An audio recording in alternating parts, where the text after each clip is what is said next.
Today I'm going to be talking about something that a lot of people don't get to mention a lot, and that's frenemies. Frenemies are people who are friends outwardly, and to you, they are friends, but in actuality, they are not really your friends. Behind you, they are not your friends. They are doing things to you that even your worst enemy will not do. They are talking about you in ways that your worst enemies will not talk about you.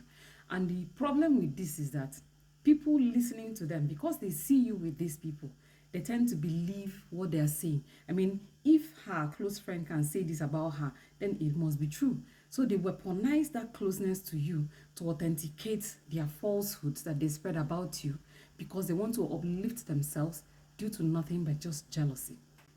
So I have a personal experience with people who turned out to be frenemies. Unfortunately, they have a way of hiding themselves, and you may never get to know.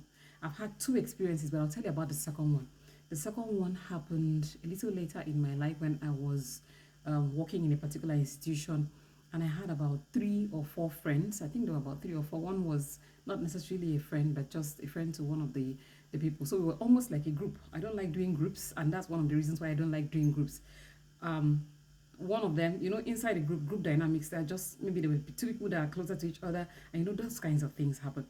So there was one particular member of that group that was a bit closer to me than the others, but we were all very close. We were all friends. We go out, have fun, come back, do our thing, and all of that. Now, the place where we worked, there were people doing their own things. There were so many other people, and they were watching us. They were seeing that I was closer to this person in this group dynamics.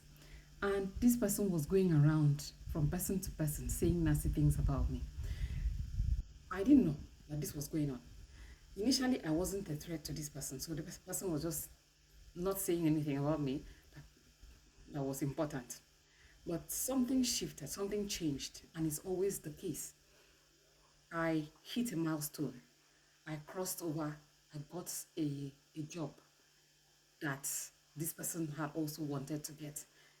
Mind you, it's not just one position. There's a position and there is exams and hurdles to cross. So I crossed the hurdles while this person did not cross the hurdle. Person couldn't do the exam, couldn't succeed in the exam, and couldn't get the success that would have moved this person to to that position. I'm trying. So the person decided that because this person could not get to succeed, could not get that particular hurdle at that particular time. Mind you, it's not if you don't get it, you are out of a job. No, you will still be in a job until you get that qualification. This person started weaponizing others against me, saying all kinds of things about me. First of all, it was because I was a woman, that was why. I got success. I was a woman, that's why. He doesn't know what I've been doing to get it. Those kinds of stories. And coming from somebody who is close to me, people actually listened and they believed, unfortunately. And there was so much anger that I noticed, energy. Energy speaks. No matter who you are, no matter how you are, there's just some type of way you feel when you're around certain people, and that is their energy speaking to you.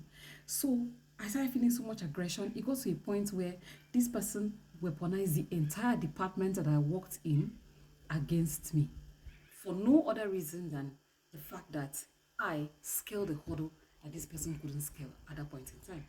Fast forward some years down the line, this person scaled the hurdle as well. Unfortunately, the person had already spread so much angst around, and there was a lot going on. It's not like the person was planning to go back and reverse any of those things, but eventually, this person has now scaled the hurdle. So this is just me telling you, pay attention to your enemies, fine, but also especially pay great attention to the people who call themselves your friends. I'm not saying that you must pay attention to the extent where you cannot fully enjoy the benefits of a friendship. What I'm saying is open your eyes, read the energy, trust your intuition, because I started picking up on some of those things.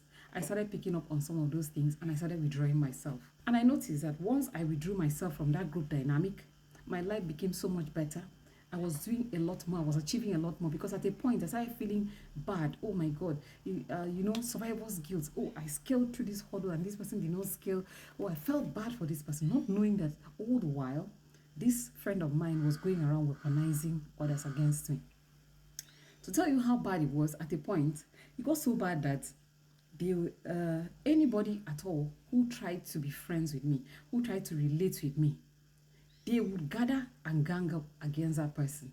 And because most people in institutional settings are cowards and they are unable to stand on their own 2 feet by themselves, they felt, oh, let's not associate with this person so that people will not say, oh, we are friends with this person who is supposed to be our common enemy. So initially it was a bad experience for me, but then if just short when I looked at myself and I said, what am I am not wrong in succeeding. I worked hard for whatever results I have gotten. I worked extra hard to get any promotions I have gotten, and I deserve everything that I have gotten. At that point, I became a one-man army. And believe you me, the whole gang was now at my mercy. But first of all, the first thing and the most powerful thing I did was acknowledging that I deserve everything I get or have gotten. Secondly, I moved myself out of that dynamic.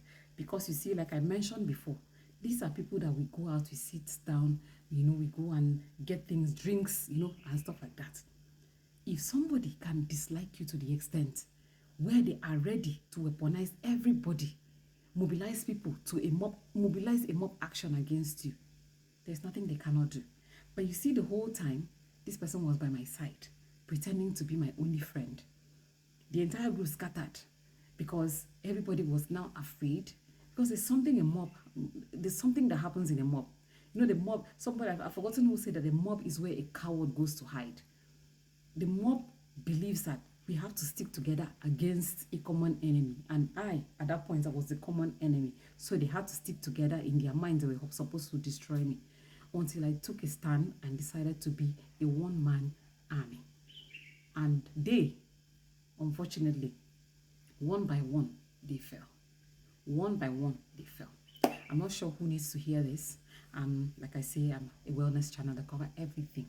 So if you're somebody who has been in that kind of position, you have had that kind of experience, I see you. I understand you, because I have been in that kind of position, and I can tell you for free. Yes, you may be feeling very bad. You sometimes may wake up in the morning and you don't feel like going to that workplace. Go. Withdraw yourself from them. You do not have to kneel down and beg anybody to acknowledge the fact that you have succeeded. You don't have to apologize for success. You don't have to apologize for ambition. Okay? And while you're doing that, please follow this page for more. Thank you for watching and listening to my long-ass rant. My long rant. I'll see you in my next video. Remember, I'm still on the road to 1,000 followers. Bye.